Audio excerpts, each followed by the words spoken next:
Hello, and thanks for coming along to And We Have an Office Dog, the digital agency podcast where we talk to agency owner-directors and learn more about what makes them tick. From the things that make them similar to the things they'd rather have known sooner, where they've had success and where they've learned some hard lessons.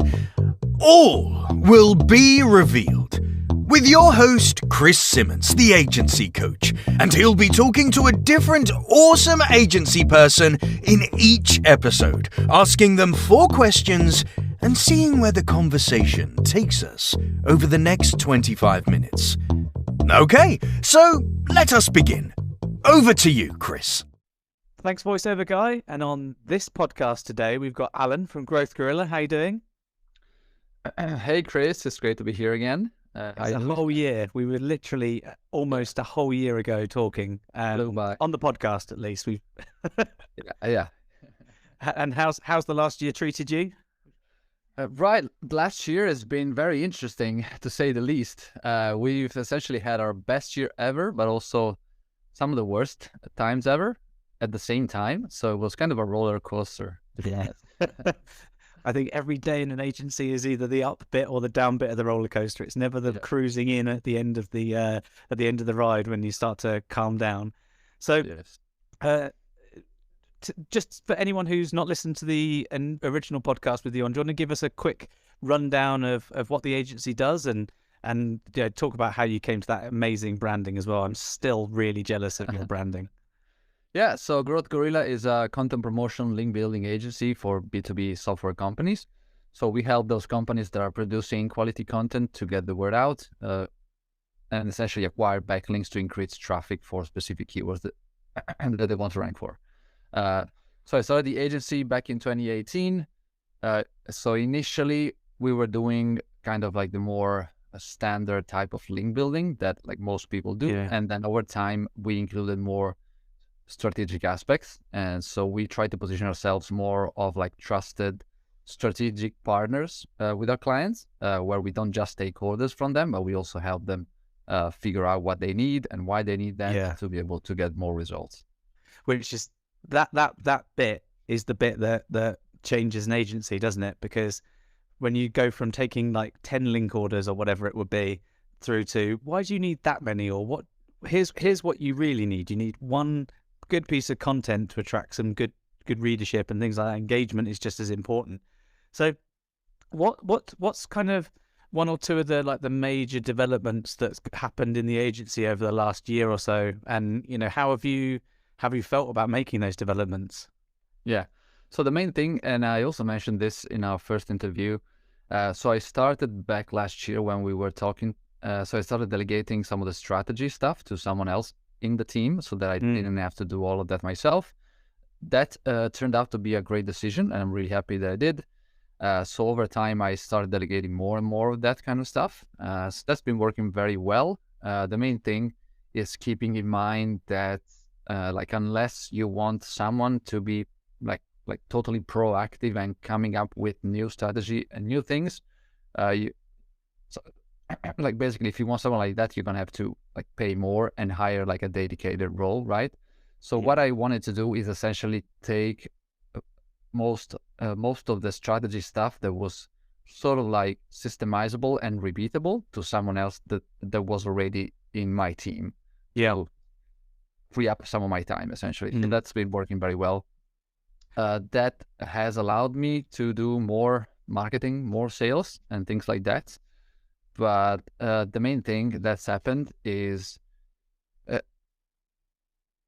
essentially when things were going well. So like July last year, we had our best time ever, like the most clients that we've ever had, the most revenue. So basically I started getting complacent, right? And so that happens. Yeah. So I kind of stopped doing all of those very important things that most leaders should be doing all the time, right? So like doing more lead generation and coming up with new processes, new systems and stuff. And some of the reasons why I stopped doing that is also because some of the clients that we had turned out to be kind of like pain in the ass clients. And that's something where I learned a lot as well in clients management. But yeah, like all of these things, combination of me getting complacent, some clients that deviated my attention to them. Essentially, I stopped doing all of those things. And so for that reason, some clients canceled. We had some issues inside the team as well. So yeah, that was not a very good time. But that's where I essentially got like a wake-up call, right? To like go back in my seat and start doing those important things again. And so those are starting to pay off now, which is good.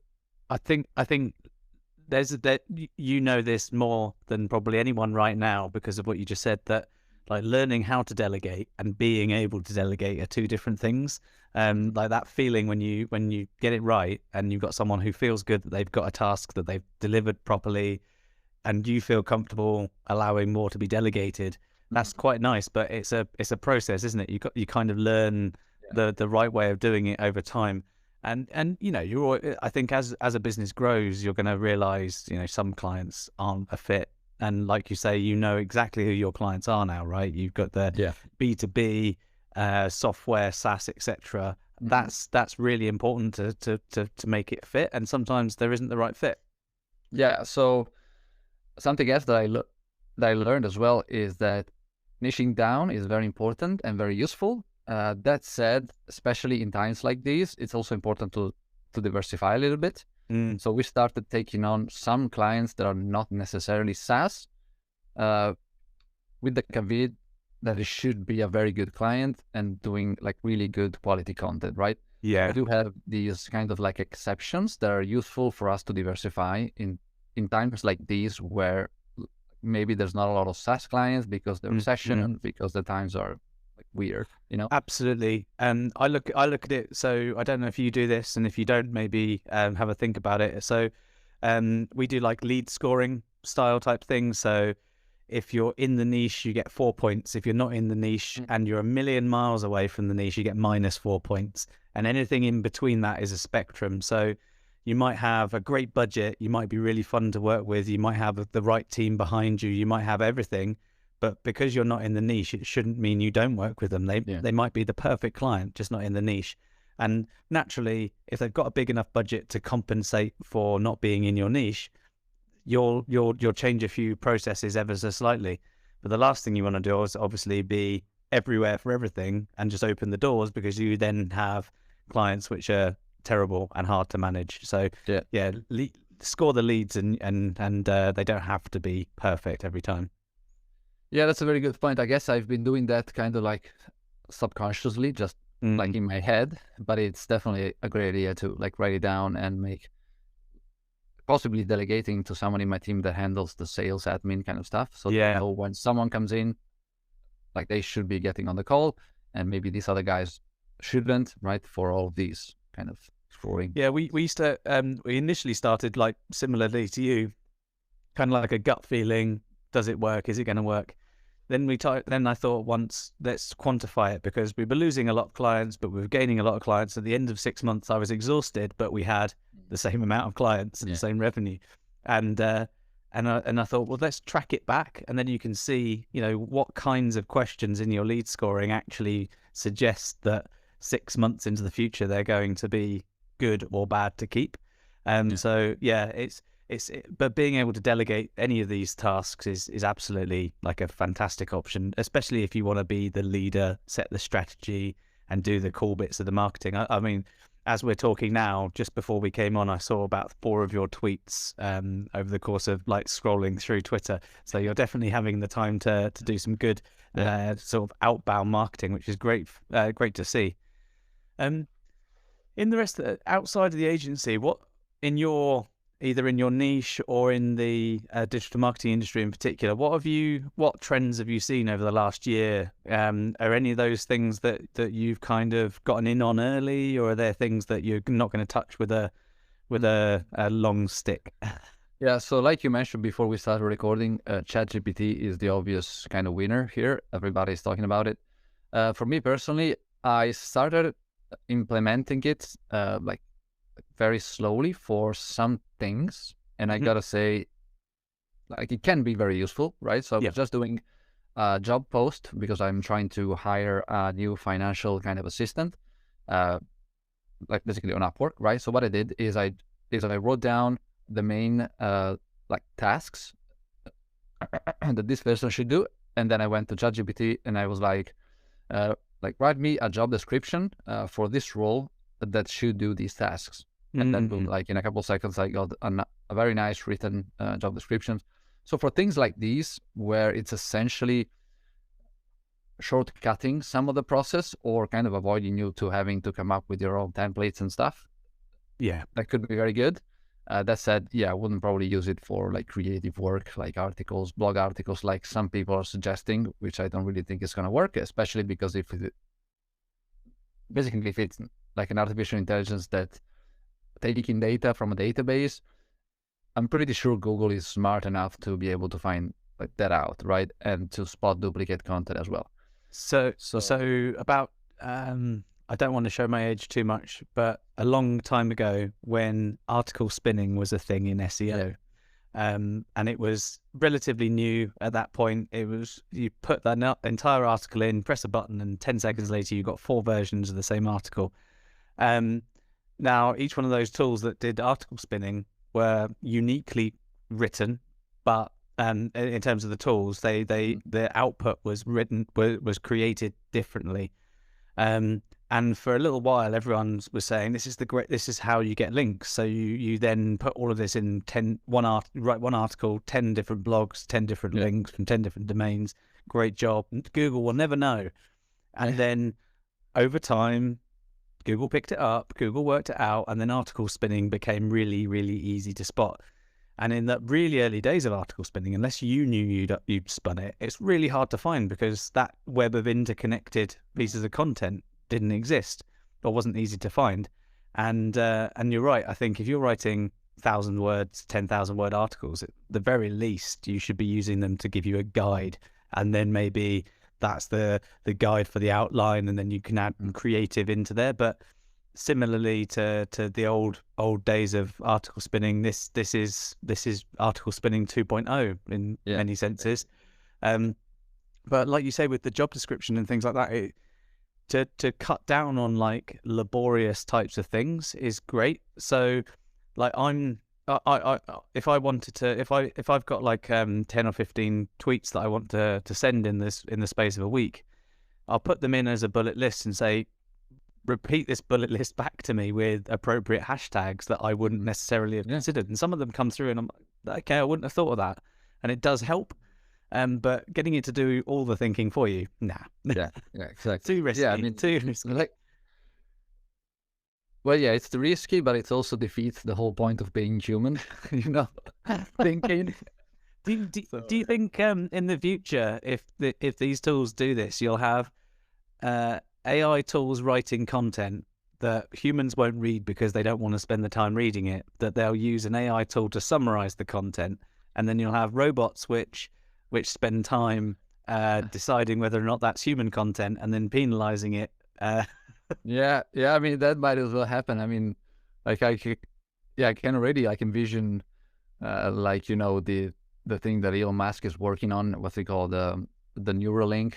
So people would like get content injected like straight into the brains, like some serious sci-fi stuff, which I love. Really scary. It sounds really scary, but I'm not going to lie. I might join the queue for that just to see. Yeah, I don't know. We'll see. But we can also be like Neo in Matrix, and we can all learn kung fu in like 5 seconds. I mean, that would be cool, right? So you're using like AI in the agency now to kind of help develop on certain things like, you know, job roles and things like that and whatnot. Have you had anyone in the team try to kind of develop a process with it, or is that something that you're kind of holding on to at the minute? Yeah, so for now, I just want to try and experiment with it myself. So for now, like within our team, like everything sort of starts from me, like all the time. So I still don't have someone else in the team that usually come up with new processes and things like that. Like I'm the highest level kind of like employee. So yeah, what I typically do is experiment with new things myself, and then if I find something that works, then I can move it down the pipeline to someone else in the team. Nice, nice. So, and you've explained a little bit about, you know, the last year, things that have changed in the agency and kind of going with it. What's developed over the last year, sort of for you professionally, in terms of your sort of professional growth as a leader of a business? Hmm. Yeah, so I did learn quite a lot more in like client management, setting expectations multiple times, like over and over and over again, because no matter how much you do that, some clients like always seem to not understand what the expectations are.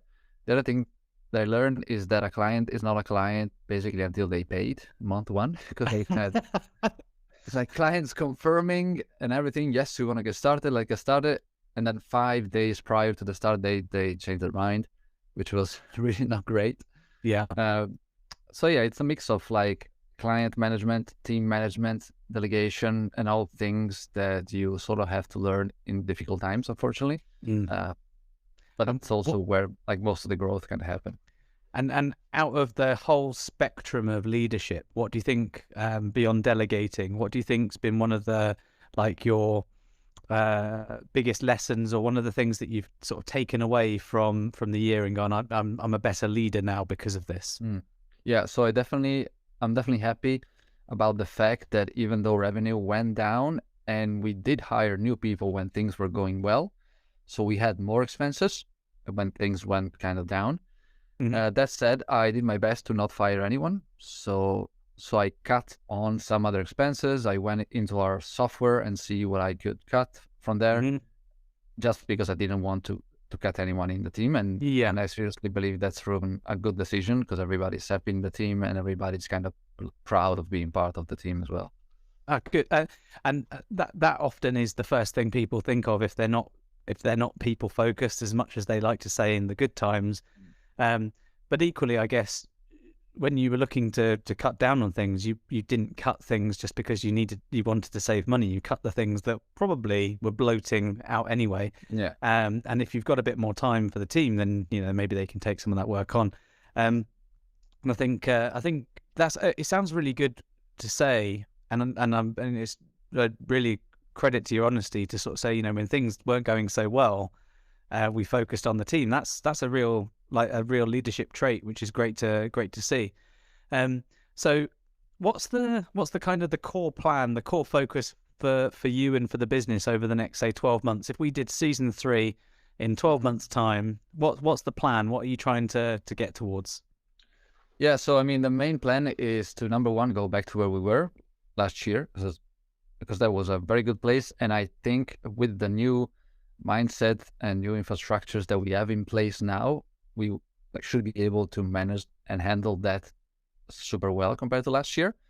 So we do want to go back to that. So we need to do, first off, a lot of lead generation. And I essentially spent like the end of Q4 just starting to do a lot of lead generation, started using a new software to do like cold email for sales, essentially. So I'm developing a process for that hopefully I can delegate soon. That's been working quite well, but I also want to do more like creative things. So part of it is going to be, I want to launch a content promotion podcast. So that's all going to be a podcast about like content promotion, so link building, content distribution, digital PR, like everything that is essentially taking content basically after it's published, and what do you do after that, essentially. That's all. So that's that's the main project. A second project is I want to do an online course that's basically going to outline the entire process of what we do in the agency. That's going to be serving mainly as a way to get people in the door that maybe don't have the full budget to be able to work with us. And but also, to kind of like serve as some extra cash. Like naturally. You know? That works. You're not a charity, so remember that. So those are the two main projects, and I mean, we hope to go back to where we were and do more. Possibly, my goal is to go to 100K per month. That's my revenue target for the year. Pretty decent target. So, if you imagine right now you're listening to this in a year's time, what one thing out of all of that definitely do you want future Alan to say, yes, nailed it? So is it like an advice that? Yeah, so out of all of the things in your entire year that you're focusing on now for the next 12 months, if you in a year's time are listening to this podcast again to see whether you made it, what's the one thing that you're going to really, under all circumstances, you're going to say, yep, nailed it, popping the champagne? Yeah, so I would definitely say the podcast is something I'm looking forward to, because I've never done anything like that. And I think it could be a very good kind of opportunity for me to also network and know people in the industry, learn from them as well. The other thing is to do more lead generation, because I've never done that systematically. So I'm really curious to see how they go. Okay, well, we'll ask future Alan whether he made it or not in probably season 3. Awesome. Thanks so much for being on, Alan. Again, second time round, for spending time being on the podcast. So thanks very much, and we'll find out whether you made it in a year. Yeah, sounds good. Thank you, Chris. And yeah, looking forward to episode 3. Fantastic. Thanks so much. And in the next podcast, we'll be speaking to another agency leader again to find out what happened to them in the last year since we spoke to them. Thanks very much for listening.